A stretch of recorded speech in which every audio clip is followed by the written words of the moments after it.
नहीं बाबा जी रोज क्या प्रेशर है, रोज दाढ़ी बना को मैं तो कहोगे रोज बाबा जी होकर के दाढ़ी बनाते हो यार, कैसे जी लेते हो यार। अगर हम रोज बनाने लगे तो बाबा जी होकर चिकने घूमते हो, अगर बाढ़ रखा लिया तो बाबा जी होकर सेंचुरी भाव के लिए आ सके। अरे जी रहे यार, जी ले दो।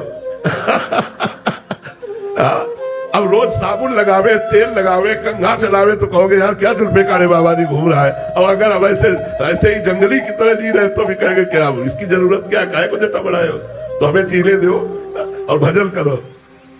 लक्ष्मण चौहान जी मऊ से। राधे राधे महाराज जी। महाराज जी आपके चरणों में कोटि कोटि प्रणाम। महाराज जी आपके सत्संग के माध्यम से सुना है कि गुरुदेव भगवान की श्री जी को मिलने में देहाभिमान का होना सबसे बड़ी बाधा है, तो गुरुदेव भगवान इस बाधा को मिटाने के लिए साधक को किन किन प्रयासों का अभ्यास करना चाहिए? सबसे पहले तो सदगुरुदेव भगवान की शरण में होना चाहिए, फिर भक्तों के पावन चरित्रों का कथन और श्रवण होना चाहिए। भक्तों के पावन चरित्र कथन श्रवण से बहुत जल्दी हृदय निराभिमानी हो जाता है। भक्तों की चरण रज का अभिषेक करने से देहाभिमान गलित हो जाता है।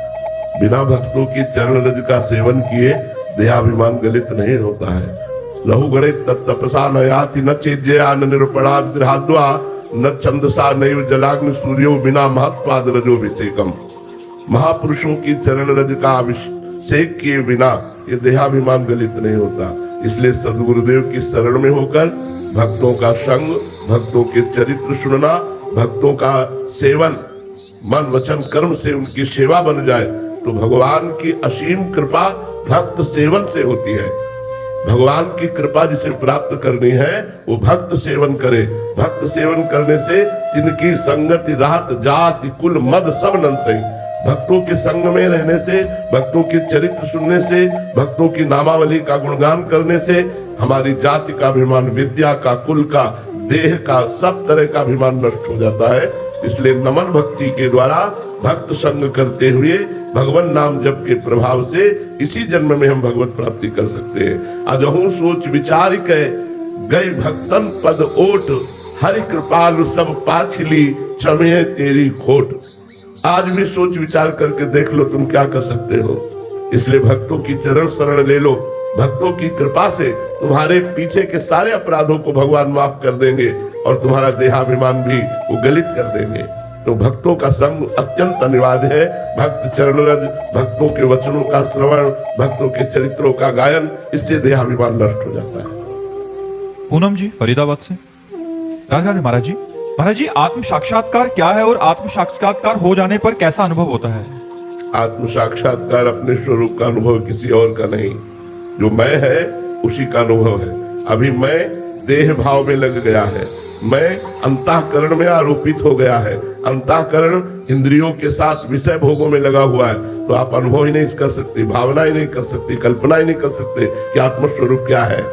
मेरा ही स्वरूप है, पर मैं कभी अनुभव नहीं कर सकता जब तक विषयों का त्याग नहीं होगा, देहाभिमान का त्याग नहीं होगा। स्थूल शरीर, सूक्ष्म शरीर, कारण शरीर, तीनों शरीरों से अपने को अलग नहीं देखेगा, तब तक आत्मस्वरूप का अनुभव नहीं हो सकता। और जहां आत्मस्वरूप का अनुभव हुआ वो जीवन मुक्त हो गया, परम शांत।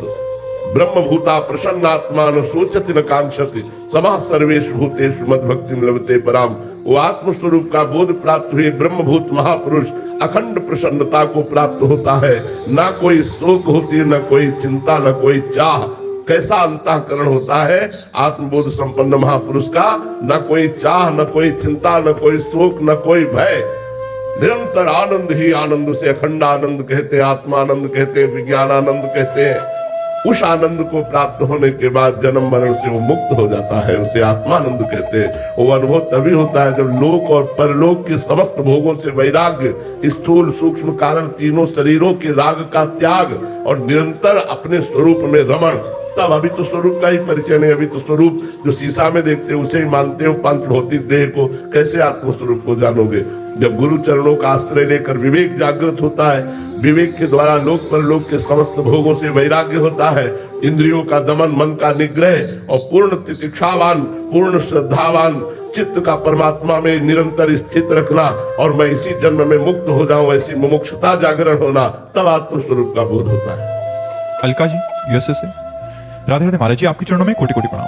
महाराज जी कभी कभी बुद्धि अपनी अटकलें लगाती है तो तर्क सहित होकर पूर्णतः गुरुदेव के चरणों में रति हो और सब छूट जाए, साधु को ऐसा क्या करना चाहिए कि उसकी शरणागति पुष्ट हो? गुरु प्रदत्त नाम और मंत्र का जप करना चाहिए।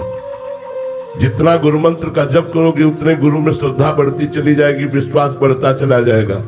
जो गुरु मंत्र नहीं जप करते, मनमानी आचरण करते हैं, उनकी श्रद्धा में दम नहीं होती, वो गुरु में दोष दर्शन कर ही बैठते हैं। खुला हृदय में जो माया का प्रभाव है वो अपना प्रभाव दिखाता रहता है।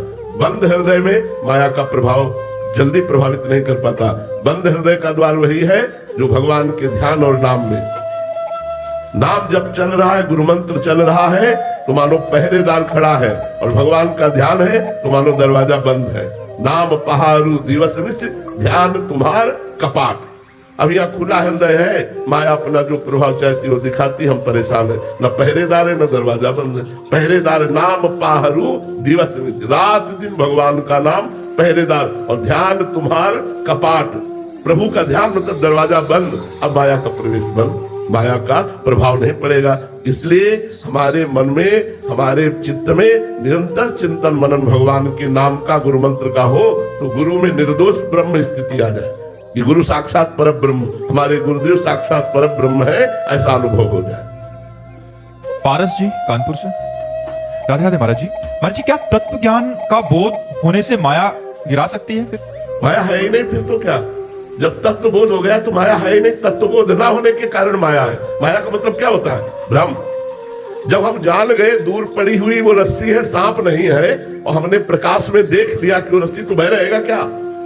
जब तक अंधेरा है, प्रकाश नहीं है, तो हमें रस्सी में सांप भास रहा है, ऐसे ब्रह्म में माया भास रही है। जब ब्रह्म बोध हो गया तो माया है ही नहीं, फिर माया का नाम क्या है? माने नहीं, या माने जो है ही नहीं, जिसकी सत्ता ही नहीं, ना सतो विद्यते भाव, ना भाव विद्यते सत्ता, फिर माया कैसे प्रवृत्त कर सकती है? जब हम जान गए कि वो रस्सी है, तो अब मुझे उस सर्प से भयभीत कैसे कर सकता है सर्प बंद करके? वो तो जब तक हमें जानकारी नहीं है तब तक रस्सी में सर्प का भ्रम हो गया, ऐसे ब्रह्म में माया का भ्रम हो गया। जब ब्रह्म बोध